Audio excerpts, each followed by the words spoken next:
It's an adjustment to move from the Parkridge area to 77.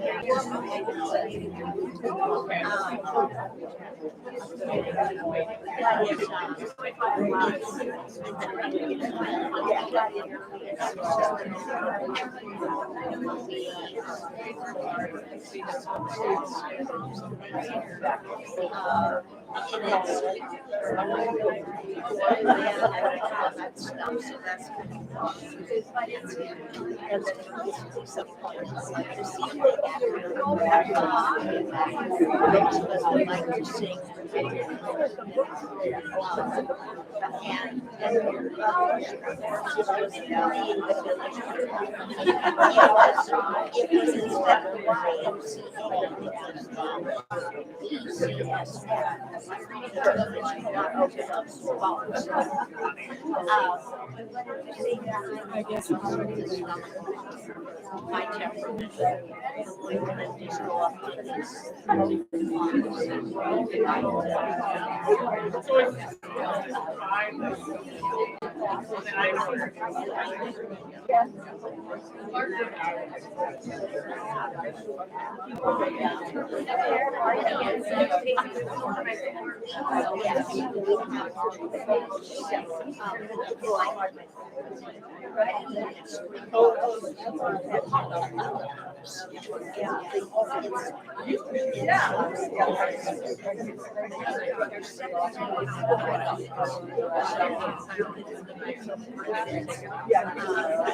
But ours is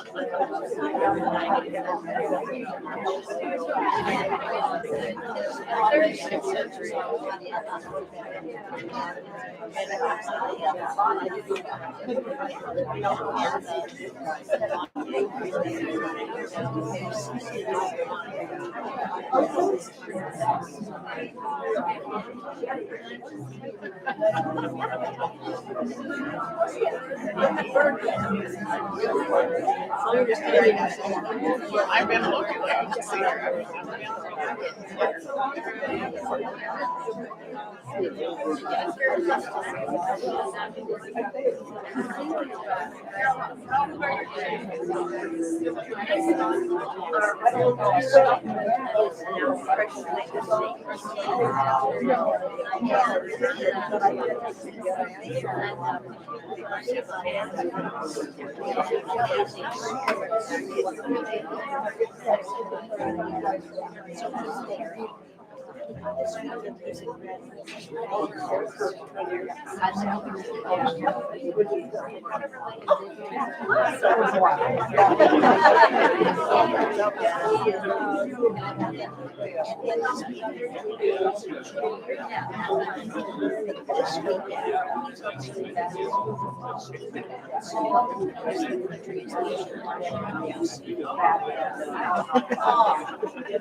The other day,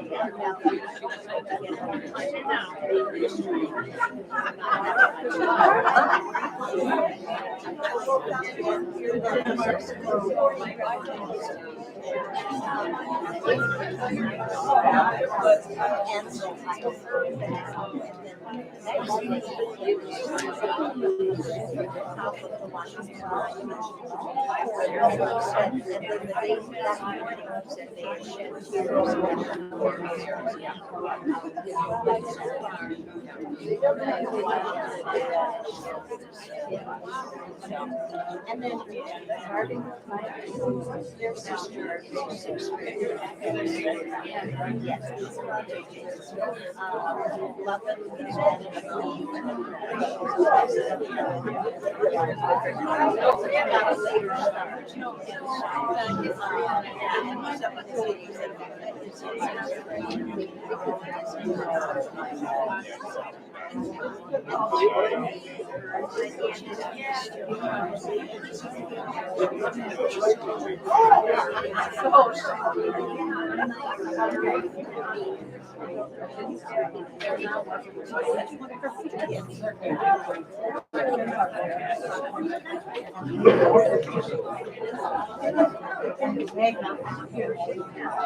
Good one of them.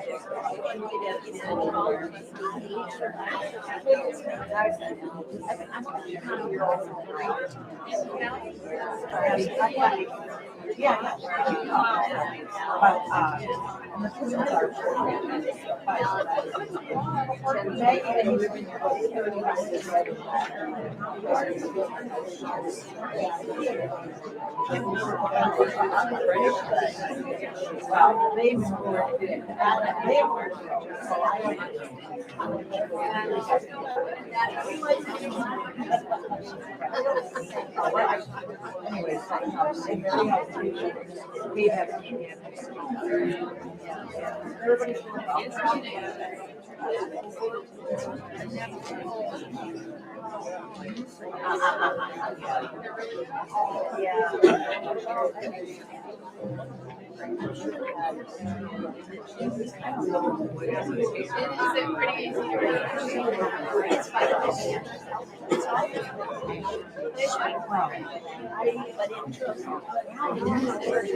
Good afternoon. Welcome to A Winter's Tale this wintry day. It's good to be together again to enjoy music and literature. Thank you for your presence, those of you who are here, and those of you who join us from your own homes. This year's theme is the real spring. In a way, says Irish writer Edna O'Brien, winter is the real spring, the time when inner things happen, the resurge of nature. O'Brien qualifies, in a way. In a way, winter is the real spring. She intimates that in winter comes a stirring in our nature and in nature herself. We become attuned in winter to the processes of nature, of our own lives. We will think more about that. As Renelle says, it's always good to think about spring. In his December article in the Wall Street Journal, Jeff Slade summarizes Bob Dylan's contribution with these words. In his 81 years, Bob Dylan has seemingly lived 100 lives. He conquered the world in the 60s as a singer-songwriter who defied convention, going on to sell millions of records. He's earned countless awards, including 10 Grammys, an Oscar, although he didn't even attend the ceremony to accept it, and even the 2016 Nobel Prize in Literature. David Remnick, editor of The New Yorker, writes about Dylan's seeming 100 lives, his never-ending retrospective.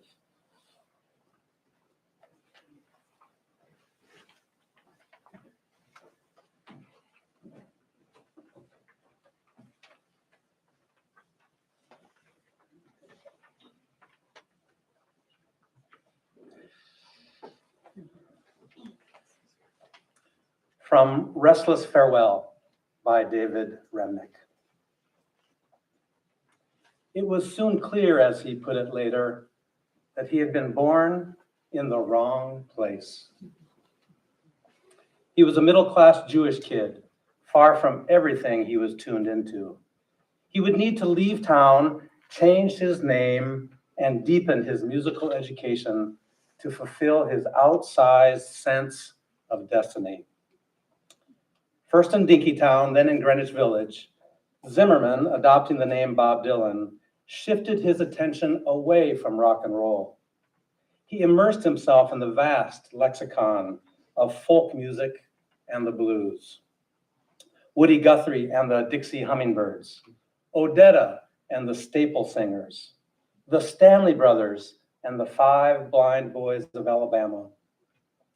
Sometimes music further afield, such as Pirate Jenny from the Three-Penny Opera, caught his attention and fed his musical vocabulary. His hunger for the music was boundless, even larcenous. Ask the friends whose records he stole. Playing guitar now more than piano, he memorized chord progressions, picking patterns, and lyrics for hundreds of songs. Hillbilly songs, cowboy songs, traditional English and Scottish ballads, sea chanties, church hymns, ragtime, barrel house, every variation of the blues. He was reading too. Kerouac's Mexico City Blues, Ginsberg's Howl, Homer, Keats, Shelley, Blake. The hit parade, it could wait. The thing about rock and roll, he said, is that for me anyway, it wasn't enough. I knew that when I got into folk music, it was a more serious type of thing.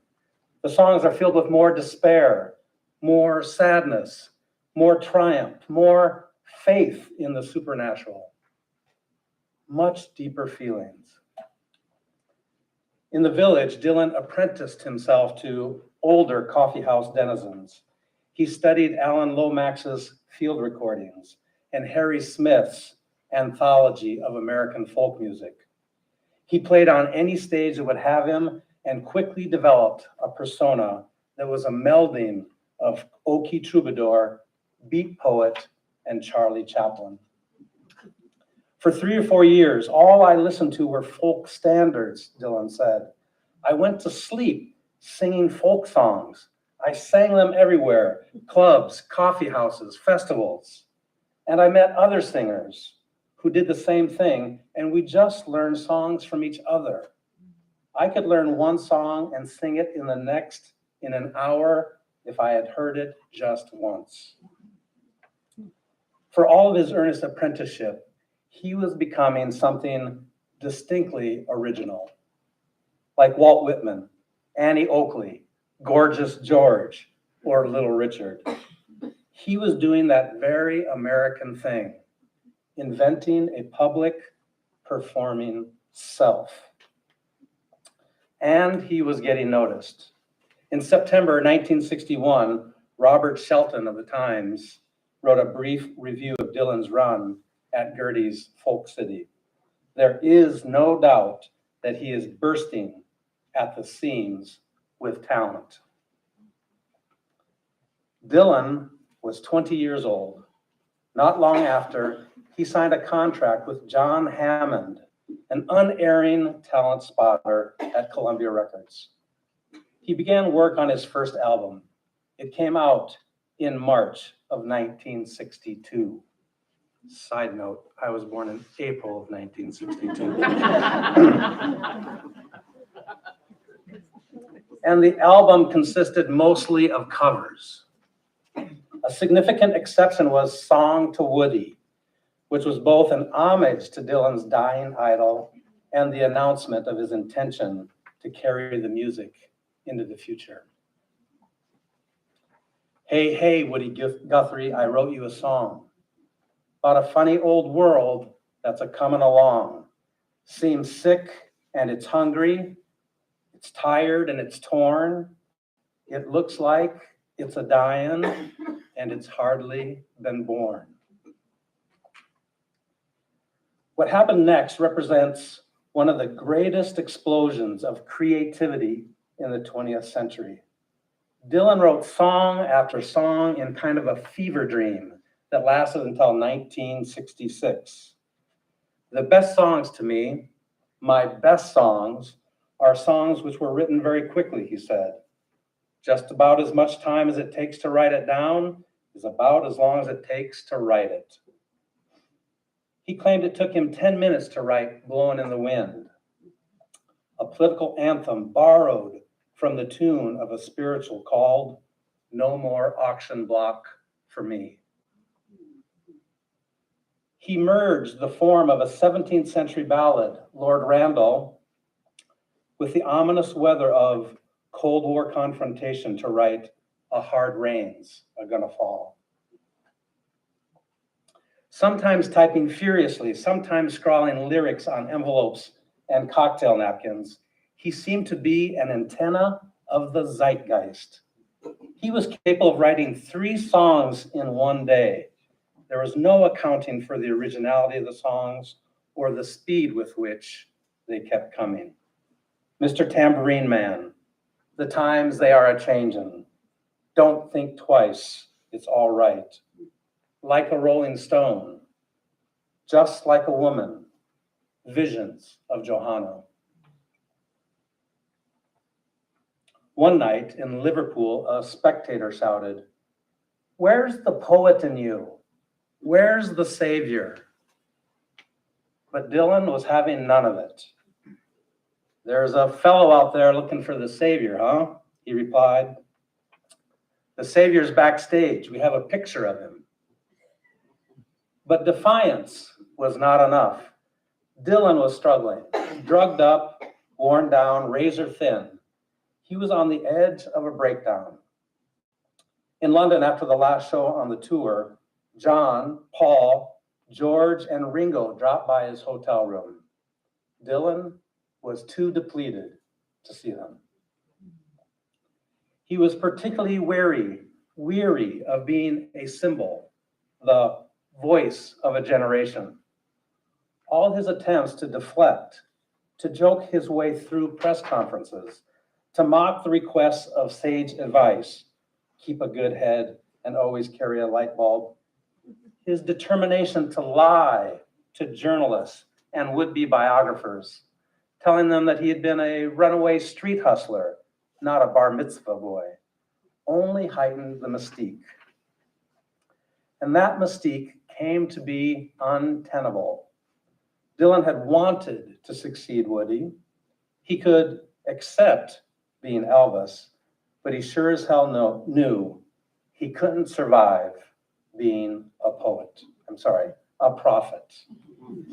Big difference. But he sure as hell knew he couldn't survive being a prophet. In the summer of 1966, Dylan retreated to a house in Woodstock, New York. One afternoon, he went out for a ride on his motorcycle, lost control, fell, and broke several vertebrae. If Dylan had died of his injuries in Woodstock, he still would have left behind the richest catalog of American songs of his era.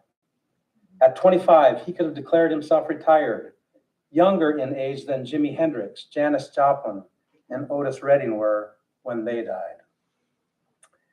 Yet what makes Dylan so extraordinary is that the end of his early incandescence did not mark a sustained falling off.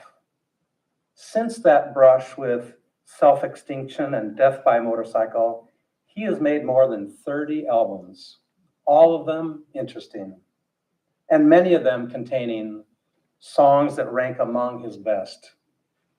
It's just the pace that's different, which leads to my unified theory of Bob Dylan. The theory isn't especially complicated or even novel. Greil Marcus has been pressing the case for years, and Dylan himself, always typed as enigmatic and elusive, has been trying to make these matters clear to us all along. In order to stave off creative exhaustion and intimations of mortality, Dylan has, over and over again, returned to what fed him in the first place, the vast tradition of American song. Anytime he has been in trouble, he could rely on that bottomless source. When Dylan won the Nobel Prize in Literature in 2016, he got a lot of stick. The man wrote songs. But did he deserve the accolade?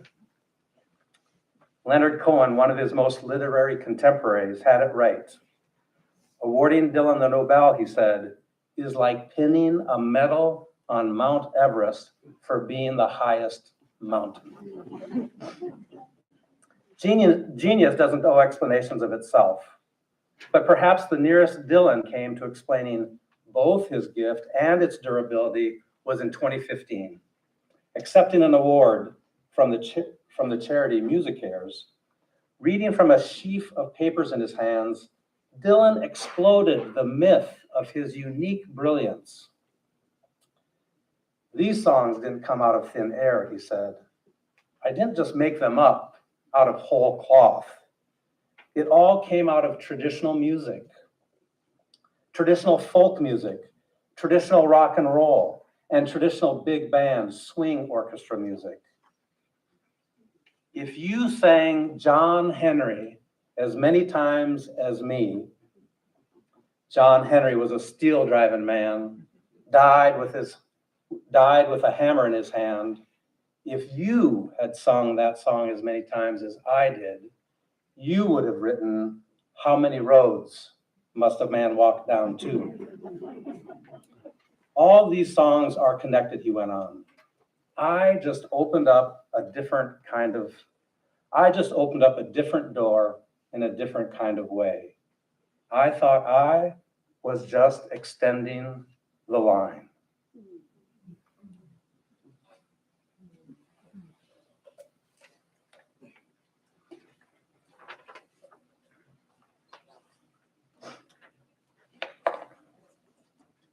The Times, They Are A-Changin', by Bob Dylan. I'm going to invite you to read the refrain with me each time, if you will. I think it's actually printed in your, it's the title of the song. Come gather round, people, wherever you roam, and admit that the waters around you have grown, and accept it that soon you'll be drenched to the bone. If your time to you is worth saving, and you better start swimming, or you'll sink like a stone, for the times they are a-changin'. Come, writers and critics who prophesize with your pen, and keep your eyes open. The chance won't come again. And don't speak too soon, for the wheel's still in spin. And there's no telling who that it's namin', for the loser now will be later to win, for the times they are a-changin'. Come, senators, congressmen, please heed the call. Don't stand in the doorway, don't block up the hall, for he that gets hurt will be he who has stalled. The battle outside ragin' will soon shake your windows and rattle your walls, for the times they are a-changin'. Come, mothers and fathers throughout the land, and don't criticize what you can't understand. Your sons and your daughters are beyond your command. Your old road is rapidly aging. Please get out of the new one if you can't lend your hand, for the times they are a-changin'. The line it is drawn, the curse it is cast. The slow one now will later be last. The slow one now will later be fast, and the present now will later be past. The order is rapidly fading, and the first one now will later be last, for the times they are a-changin'.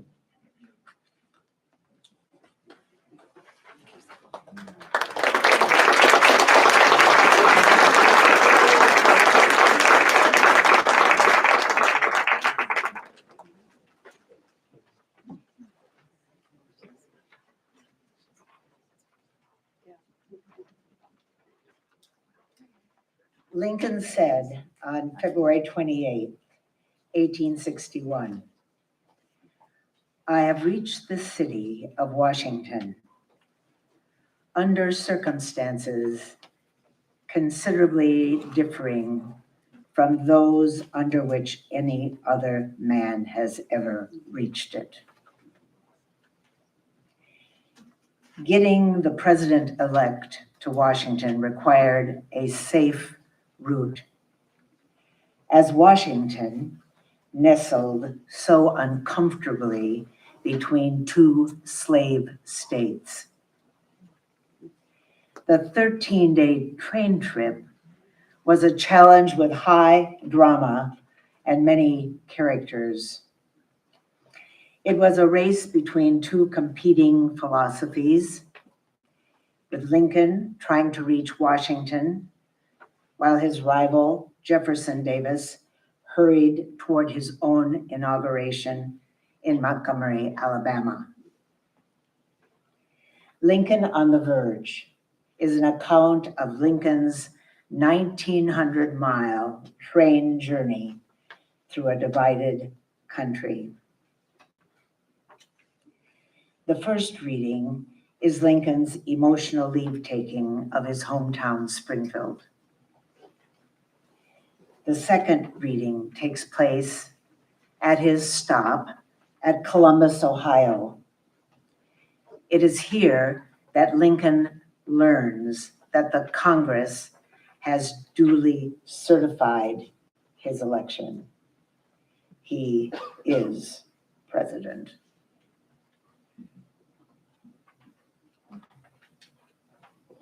In her memoir, Poet Warrior, Joy Harjo writes of poetry, its power to transform, to lighten the burden of being human. And she writes of the influence of her ancestors. These are her continuing themes: poetry and ancestors. Harjo says, I see and hear the presence of generations making poetry through the many cultures that express America. In part one of Poet Warrior, titled Ancestral Roots, Harjo chronicles her great-grandfather and sings of her grandfather. In Catching the Light, Harjo writes of poetry and the oral tradition. Joy Harjo is a poet, a musician, a mentor, a playwright, an activist. She is the first Native American U.S. Poet Laureate, appointed in 2019. Her project as U.S. Poet Laureate is Living Nations, Living Words, a map of First People poetry, mapping the U.S. with Native nations, poems, and poetry.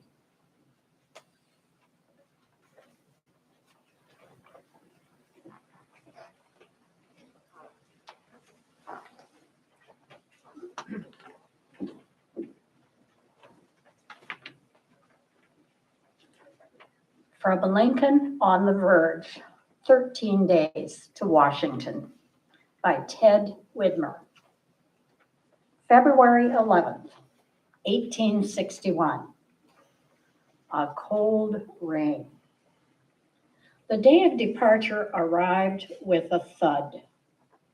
Lincoln's friend, Ward Hill Layman, would make the entire journey with him as an unofficial bodyguard.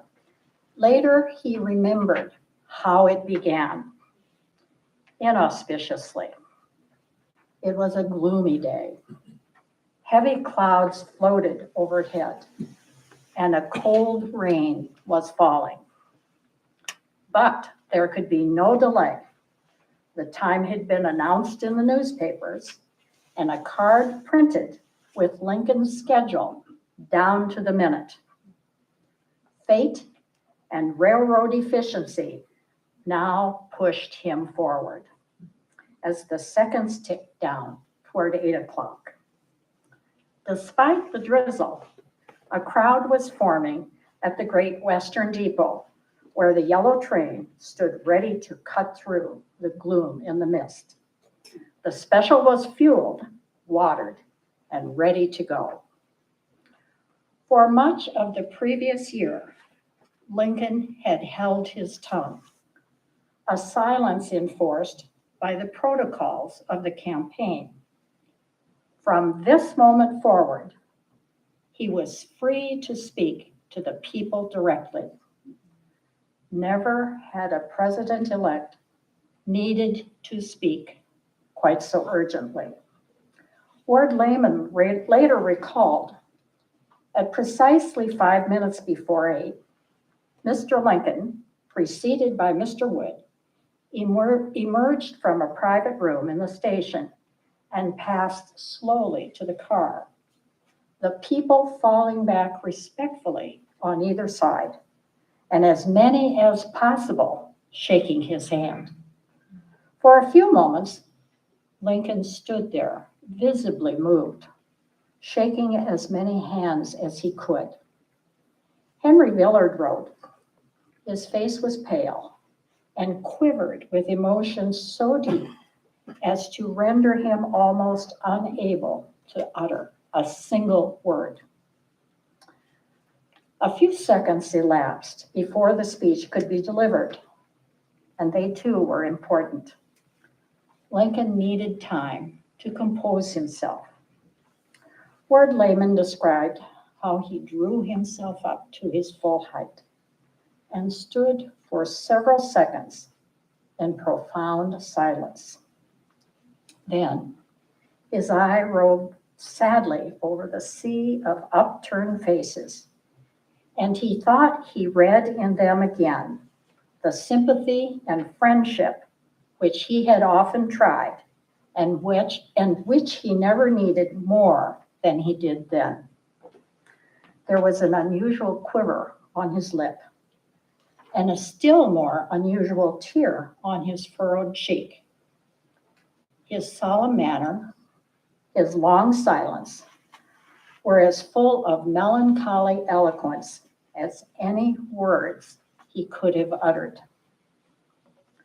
What followed was one of the great speeches in the Lincoln canon, delivered without notes.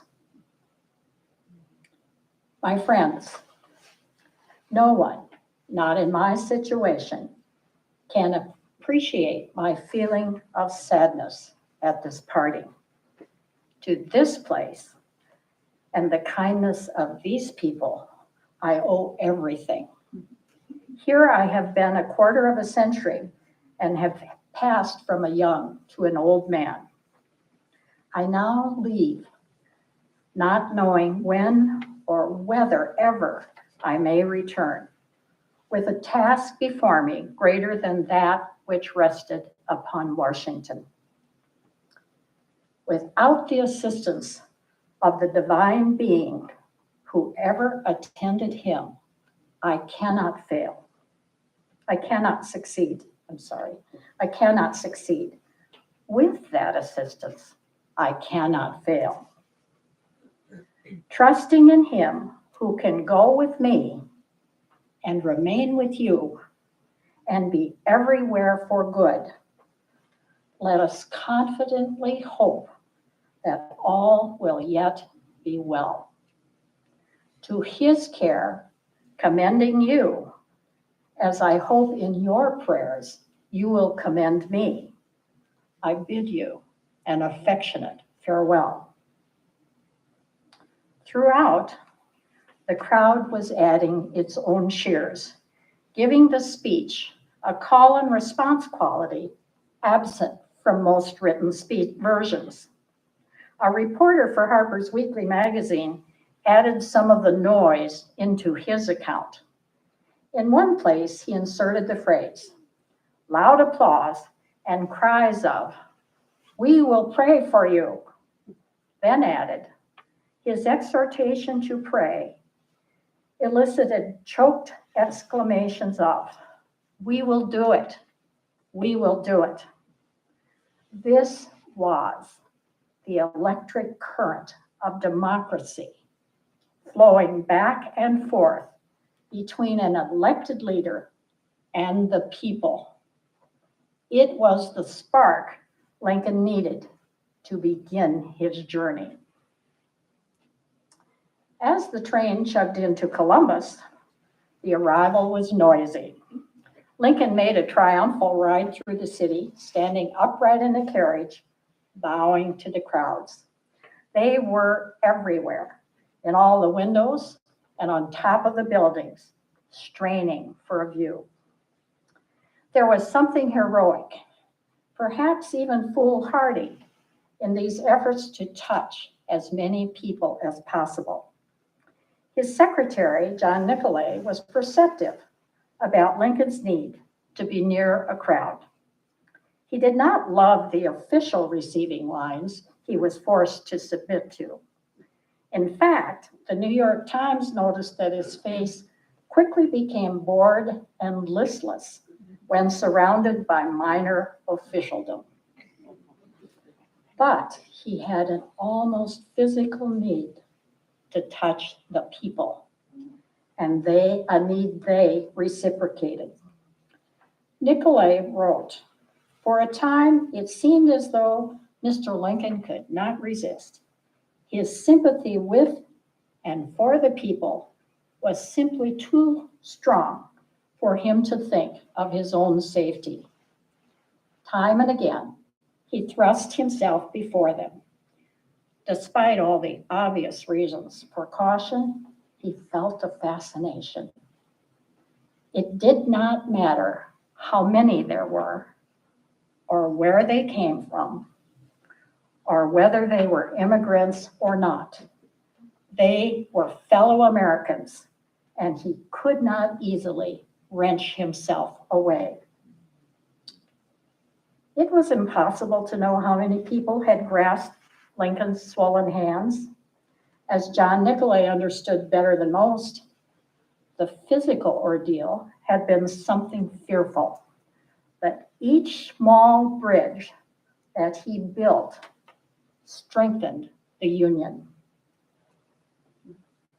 As democracy was reviving itself in Columbus, it was undergoing a crucial test in Washington, inside a poorly ventilated chamber, its air thick with resentment. On the floor of the House, the votes were being counted to validate Lincoln's election in November. The House was crowded with anxious spectators from every part of the political spectrum, eager to watch the ritual. Shortly after noon, the House welcomed in the entire Senate. Its presiding officer was Vice President Breckinridge. He was ardently in favor of slavery and would resign to serve the Confederacy as its Secretary of War. But on this critical day, he performed his duty.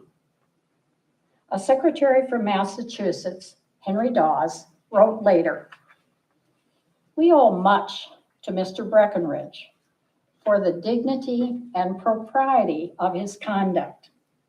Though his heart was so thoroughly with the rebels, he was among the earliest to join their army." After the official count, the vice president duly certified Lincoln's election, reading out the prophetic words.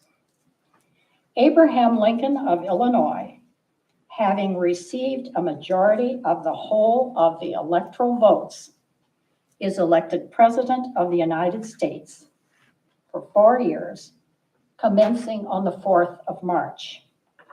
The ritual took about 2 hours. Through the lightning, the news was sent around the country. The victor was among the first to learn the happy result. At 4:30, he went into the governor's room in the Ohio State House. The general superintendent of the Western Telegraph had been traveling with Lincoln all day for precisely this reason. He handed a telegram to Lincoln that read, "The votes were counted peaceably. You are elected." Lincoln glanced at the note and put it into his pocket. Without reading it aloud or displaying any emotion at all. When he saw everyone looking at him, waiting for a response, he said simply, "What a beautiful building you have here," to a round of applause.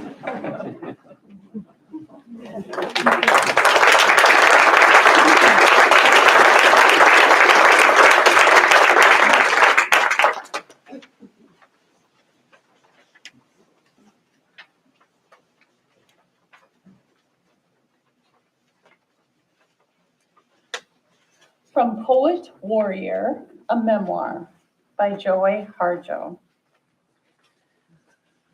When I speak, when I create, I am afraid of failing my art, my people, my family. I cannot render with the delicacy, fierceness, and tough beauty in which I perceive. I have failed many times what was given to me to do. I call out as I have many times before in these moments. And that is when I hear and feel my great-grandfather standing near me. He lived a life of integrity and gave all that he had with a great love for his people. He was a Baptist minister. He helped start the Murrow Indian Children's Home, a home for Indian orphans. And he began a mission near Stuart, Florida, for the Seminole people. He was a superintendent for Wealagate, an Indian school in Indian Territory, and he was also appointed postal superintendent of the community of Wealaga. He sat in the House of Warriors and Tribal Government, and he was appointed by President Herbert Hoover to hold the office of Principal Chief during an interim election. I have uncovered many records of proceedings in which he stood as a moral witness for many disputes and transactions. My great-grandfather really doesn't have to say much with words. Just his presence often tells me what I need to remember. In the short root mind, a kind of mind of a people whose children don't even know the names of their great-grandparents, there is no past. Everything is right now. This kind of mind has its roots in the material culture, in what can be accumulated. My great-grandfather reminds me that we need to keep within the long-rooted mind. Because of the longer roots, we have a larger structure of knowing from which to take on understanding. How Love Blows Through the Trees by Joy Harjo. This old creek town appears empty, except for the trees and the story of how wind will come to clean the earth of the takers who took and never gave back. One day, my grandfather used to sing, a fresh world will rise up to take the place of a society that didn't love the earth. We lost ourselves when we crossed the river, my grandfather used to say. He would smoke to the east, north, west, and south, and touch the earth and the sky to bless. He'd be standing in the kitchen, and there'd be no one listening. Pass this love on, he'd say. It knows how to bend and will never break. It's the only thing with a give and take. The more it's used, the more it makes. My grandfather flew like smoke to the sky side of earth. He left us here in this place he blessed. What stories he carried, what laughter-wrapped memory of a people who never knew themselves as strangers in these lands.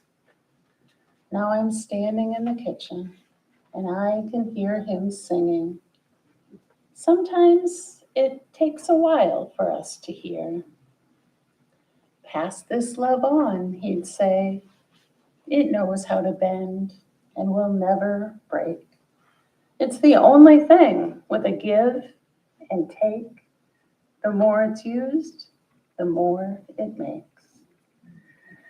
That love is the bridge that will cross the river home. He'd be standing in the dark with no one listening. How time blows steadily through the city, the trees. Sing to this earth. Sing, he sang. And from Catching the Light by Joy Harjo. Poetry first appeared in my life as an oral event. My mother spoke and sang poetry in the everyday of our living. Through this singing, I began to consider the expression of poetry as an entity, a being. My mother sang her poetry, and as she sang, the images and words through her voice made a living story presence. Songwriting was natural for my mother and was how she revealed her deepest, unspeakable self. I heard how deeply she loved my father and how she suffered for that love. She wrote on an Underwood typewriter, the most compelling object I have ever seen. It was a magical word machine. With it, she created entities called songs that traveled throughout the house to embrace, even protect us when the schism between her imagined love and the reality of my father's capriciousness grew uncrossable. She would go into a local studio and make demos to send to Hollywood for publishing. In those earliest years, before I was 7, we knew and sang all the top hits on the radio. Lyrics surfed chordal structures with melody. My mother recited the poetry she had learned in the one-room schoolhouse she had attended while growing up in a sharecropper family at the border of Oklahoma and Arkansas. Her favorite poet was William Blake. We put words to Foot Action and Jitterbug to Buddy Holly, or later did the twist to Fats Domino. We ached with Patsy Cline and her song Crazy, and fell in love with the croon of Nat King Cole. It was all connected, this poetics of listening, word making, and dancing. There was power to transform, to lighten the heaviness of the burden of being human. That's how I came to understand the power of poetry and music. It was a tool, but more than a tool. Words and music evoked a state of mind that lifted us up when racial and historical despair threatened.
Leo Dangle's poems reflect the people and the landscapes of rural southwestern Minnesota and eastern South Dakota. Leo grew up on a farm near Freeman, the inspiration for his writing. He taught writing and literature at Southwest State University in Marshall for 25 years. He retired to Yankton. When he died in 2016, a colleague said, Leo's poetry touched a lot of people. Indeed, it does.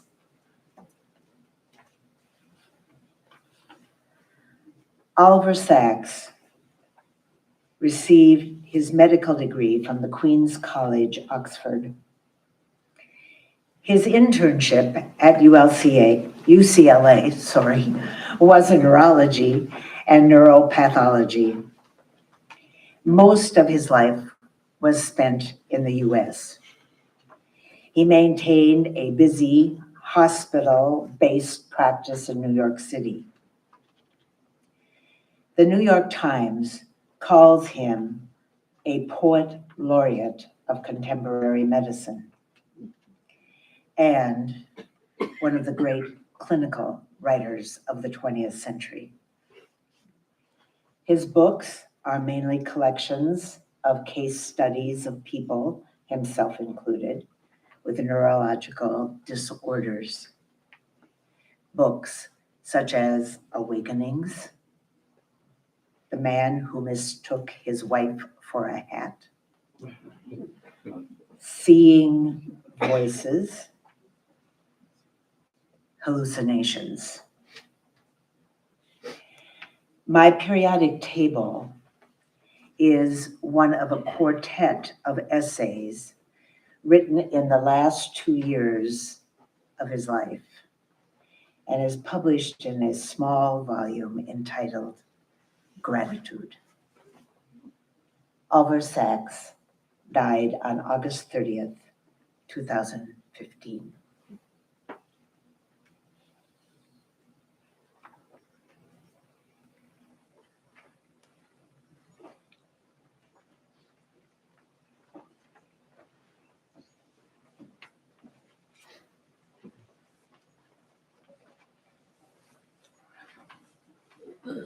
Dakota Wind by Leo Dangle. As I was walking home from school in winter, it took away my breath. Sometimes I walked backwards, not to face it. In spring, when I rode my Hiawatha bike, it seldom seemed to be at my back. If I was driving a tractor in the field, it blew from the side, over the tire, peeling off grains of dirt that stung my face and packed my ears. But now, so many years later, when the scent of fall grass and ripe corn comes to me on a strong wind, I just lean into it, happy to breathe it in.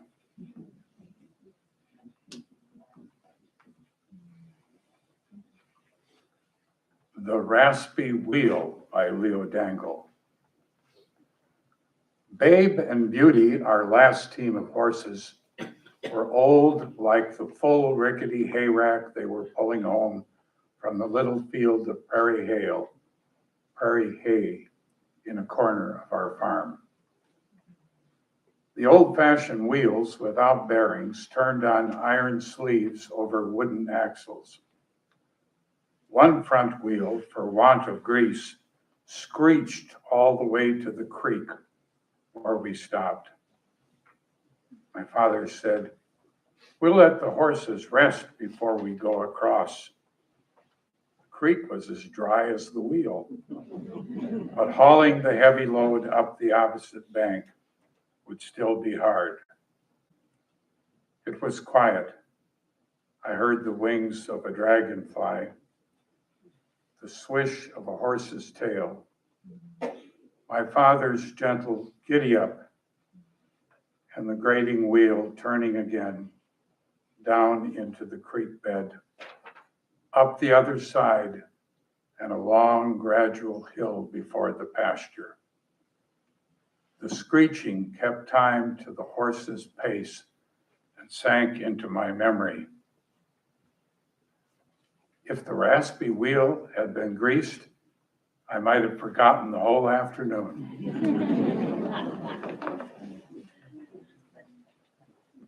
Convergence by Leo Dangle.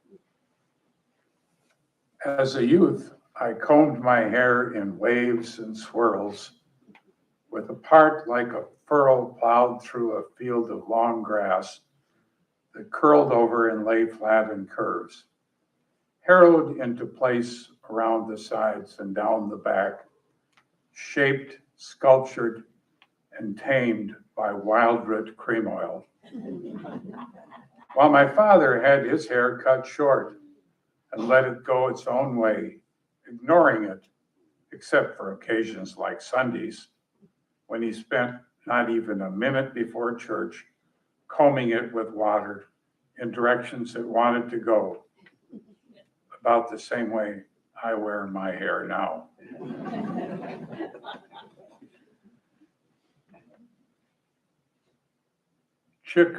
Chicken Wisdom McNuggets by Leo Dangle.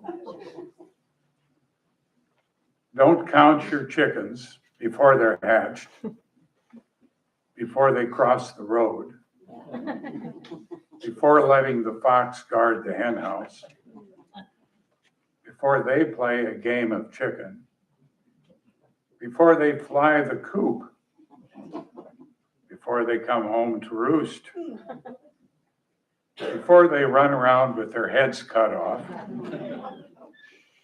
before the sky is falling, and also consider this. It is better to put all of your eggs in one basket than to put one egg in your pants pocket.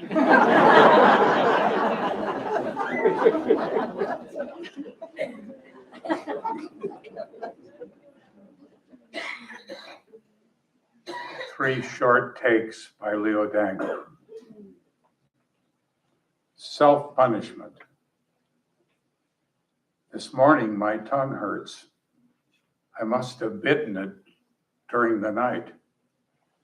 Did I say something bad in my sleep?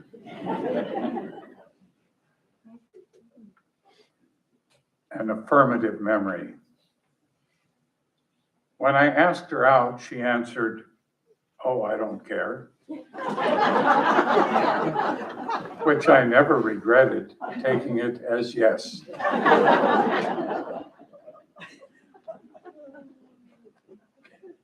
A prophet. I predicted I'd die before 40, before 50, 60, and 70. I'm enjoying my failures.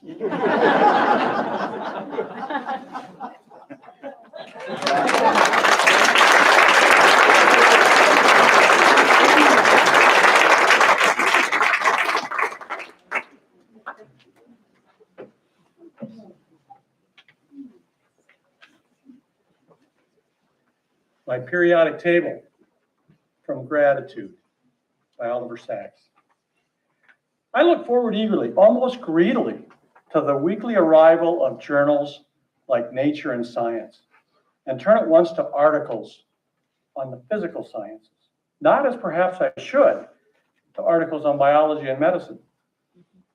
You see, it was the physical sciences that provided my first enchantment as a boy. In a recent issue of Nature, there was a thrilling article by the Nobel Prize-winning physicist Frank Wilczek on a new way of calculating the slightly different masses of neutrons and protons. The new calculation confirms that neutrons are very slightly heavier than protons, the ratio of their masses being 939.56563 to 938.27231. A trivial difference, one might think. But if it were otherwise, the universe as we know it would never have developed. The ability to calculate this, Wilczek wrote, encourages us to predict a future in which nuclear physics reaches the level of precision and versatility that atomic physics has already achieved. A revolution that, alas, I will never see.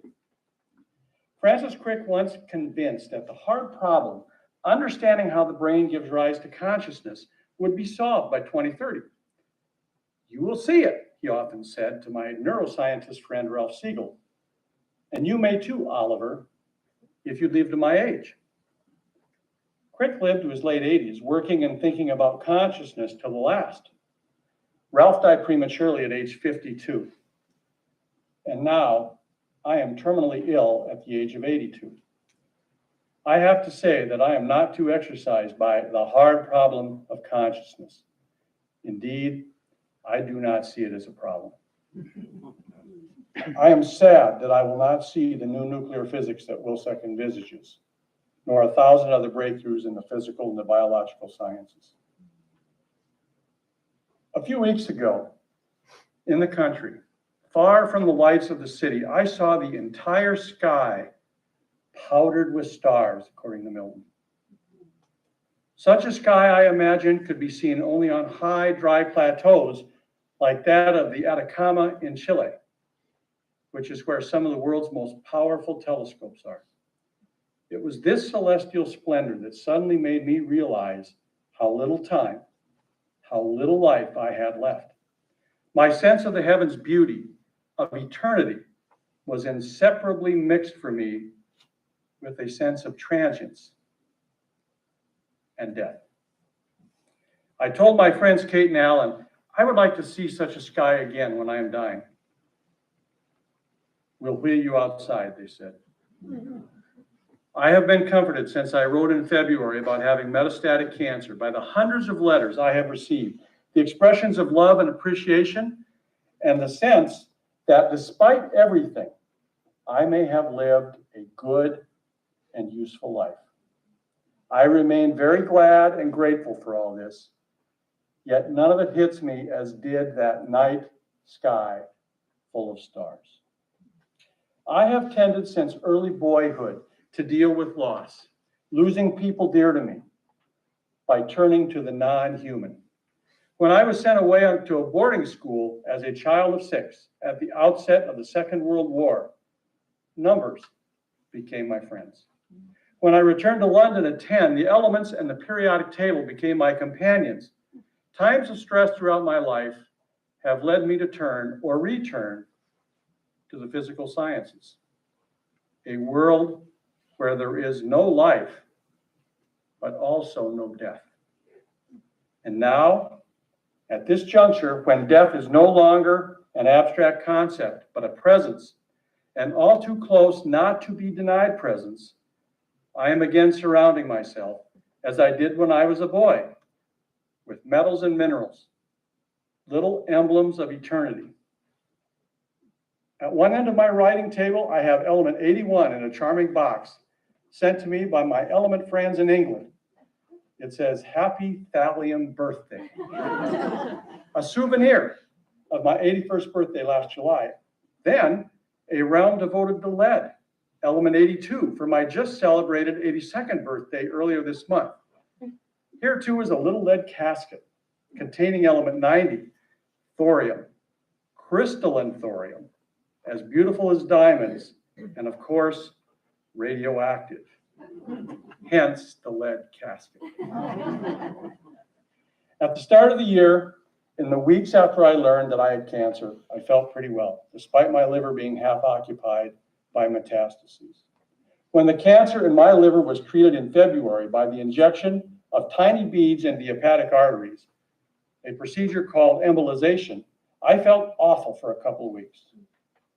But then super well charged with physical and mental energy. You see, the metastases had almost all been wiped out temporarily by the embolization. I had been given not a remission, but an intermission, a time to deepen friendships, to see patients, to write, and to travel back to my homeland, England. People could scarcely believe at this time that I had a terminal condition and that I could easily forget it myself. This sense of health and energy started to decline as May moved into June, but I was able to celebrate my 82nd birthday in style. And Auden used to say, everyone should always celebrate one's birthday, no matter how one felt. But now I have nausea and loss of appetite, chills in the day, sweats at night, and above all, a pervasive tiredness. I continue to swim daily, but more slowly now, as I am beginning to feel a little short of breath. I could deny it before, but I know I am ill now. A CT scan on July 7th confirmed that the metastases had not only regrown in my liver, but had now spread beyond it as well. I started a new sort of treatment, immunotherapy, last week. It is not without its hazards, but I hope it will give me a few more good months. But before beginning this, I wanted to have a little fun.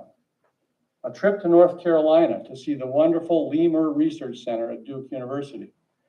Lemurs are close to the ancestral stock from which all primates arose.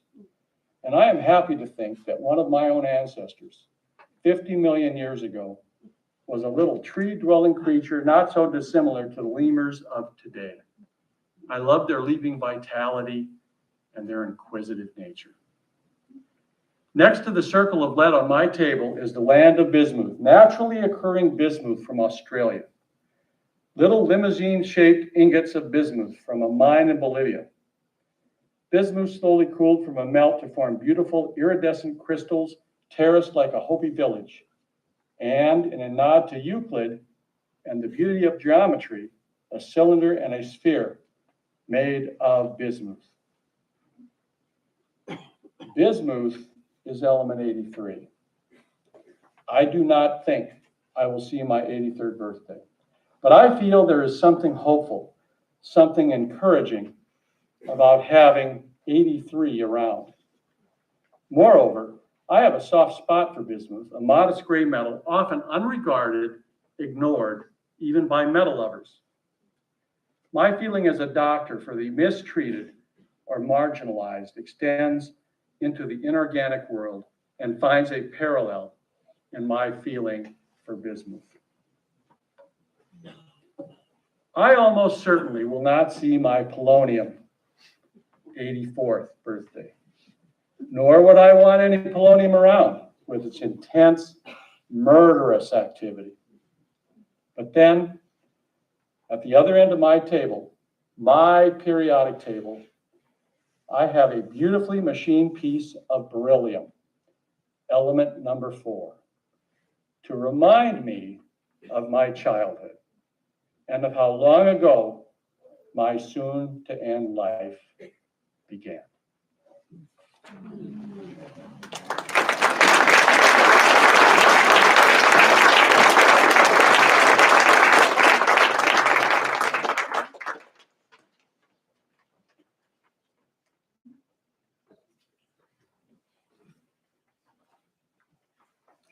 It is always my pleasure to thank Library Director Rennell and her staff for preparing A Winter's Tale for our enjoyment and enlightenment, and to thank them too for their continual service to the students and the faculty and the community of Augustana University.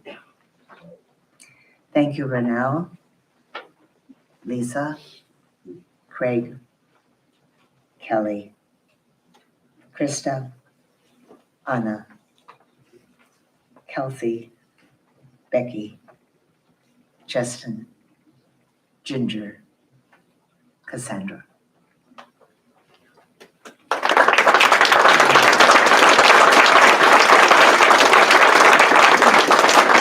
To the readers and musicians, thank you. To Randy Preston, thank you for managing how we have been heard, for making us sound our best. To you, the audience, thank you. Thank you for being here. You are the reason for the program.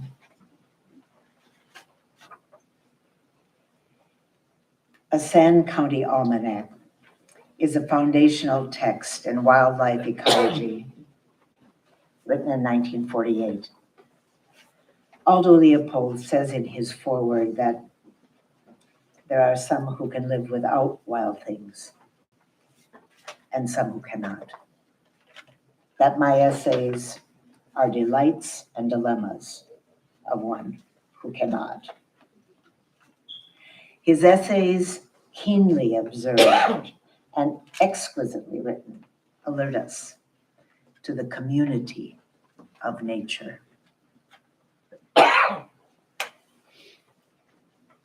William Blake is the first clear voice of Romanticism. Those who know his poems know that his works are theological. In his own words, Blake saw his great task as opening the immortal eyes of man inwards into worlds of thought. The Lamb comes from Blake's collection of poems called Songs of Innocence, written in 1789.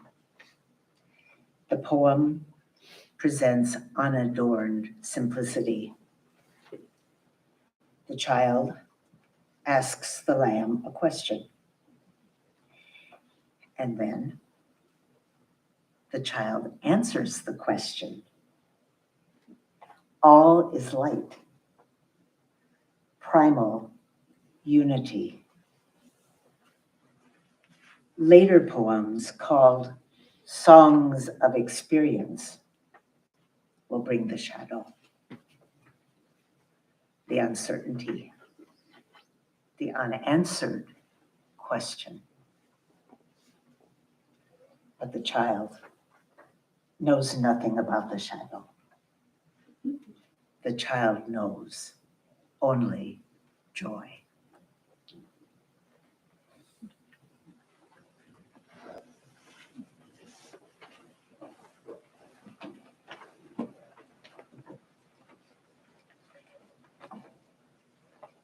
Wisconsin, Marshland Elegy by Aldo Leopold. A dawn wind stirs on the great marsh. With almost imperceptible slowness, it rolls a bank of fog across the wide morass. Like the white ghost of a glacier, the mists advance, riding over phalanxes of tamarack, sliding across bog meadows heavy with dew. A single silence hangs from horizon to horizon. Out of some far recess of the sky, a tinkling of little bells falls soft upon the listening land. Then again, silence. Now comes a baying of some sweet-throated hound, soon the clamor of a pack responding. Then a far, clear blast of hunting horns out of the sky into the fog. High horns, low horns, silence. And finally, a pandemonium of trumpets, rattles, croaks, and cries that almost shakes the bogs with its nearness, but without yet disclosing whence it comes. At last, a glint of sun reveals the approach of a great echelon of birds. On motionless wing, they emerge from the lifting mists, sweep a final arc of the sky, and settle in clangorous, descending spirals to their feeding grounds. A new day has begun on the Crane Marsh. Our ability to perceive quality in nature begins, as in art, with the pretty. It expands through successive stages of the beautiful to values as yet uncaptured by language. The quality of cranes lies, I think, in this higher gamut, as yet beyond the reach of words. This much, though, can be said. Our appreciation of the crane grows with the slow unraveling of earthly history. His tribe, we know now, stems out of the remote Eocene. The other members of the fauna in which he originated are long since entombed within the hills. When we hear his call, we hear no mere bird. We hear the trumpet in the orchestra of evolution. He is the symbol of our untamable past, of that incredible sweep of millennia which underlies and conditions the daily affairs of birds and men. And so they live and have their being, these cranes, not in the constricted present, but in the wider reaches of evolutionary time. Their annual return is the ticking of a geologic clock. Upon the place of their return, they confer a peculiar distinction. Amid the endless mediocrity of the commonplace, a crane marsh holds a paleontological patent of nobility, one in the march of eons and revocable only by shotgun. The sadness discernible in some marshes arises, perhaps, from their once having harbored cranes. Now they stand humbled, adrift in history. The ornithologist Bent Berg, seeing cranes as a boy upon the Swedish heaths, forthwith made him his life's work. He followed them to Africa and discovered their winter retreat on the White Nile. He says of his first encounter, "It was a spectacle which eclipsed the flight of the rock in the 1,001 nights. When the glacier came down out of the north, crunching hills and gouging valleys, some adventuring rampart of the ice climbed the Baraboo Hills and fell back into the outlet gorge of the Wisconsin River. The swollen waters backed up and formed a lake half as long as the state, bordered on the east by cliffs of ice and fed by the torrents that fell from melting mountains. The shorelines of this old lake are still visible. Its bottom is the bottom of the great marsh. The lake rose through the centuries, finally spilling over east of the Baraboo Range. There it cut a new channel for the river, and thus drained itself. To the residual lagoons came the cranes, bugling the defeat of the retreating winter, summoning the on-creeping host of living things to their collective task of marsh building. Floating bogs of sphagnum moss clogged the lowered waters, filled them. Sedge and leatherleaf, tamarack and spruce successively advanced over the bog, anchoring it by their root fabric, sucking out its water, making peat. The lagoons disappeared, but not the cranes. To the moss meadows that replaced the ancient waterways, they returned each spring to dance and bugle and rear their gangling, sorrel-colored young. These, albeit birds, are not properly called chicks, but colts. I cannot explain why.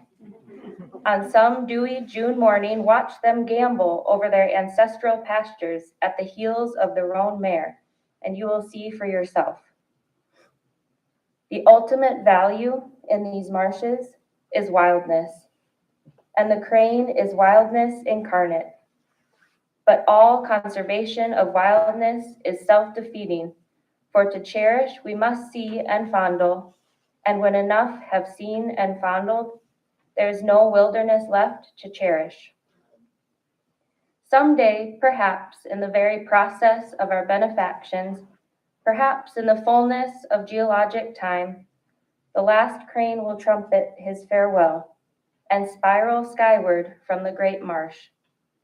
High out of the clouds will fall the sound of hunting horns, the baying of the phantom pack, the tinkle of little bells, and then a silence never to be broken, unless perchance in some far pasture of the Milky Way.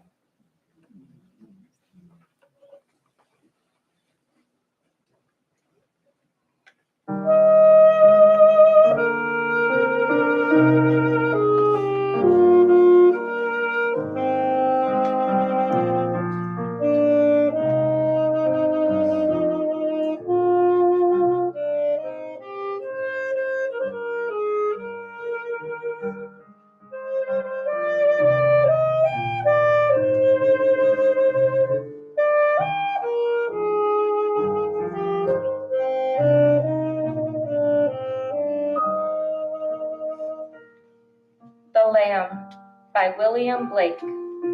Little lamb, who made thee? Dost thou know who made thee?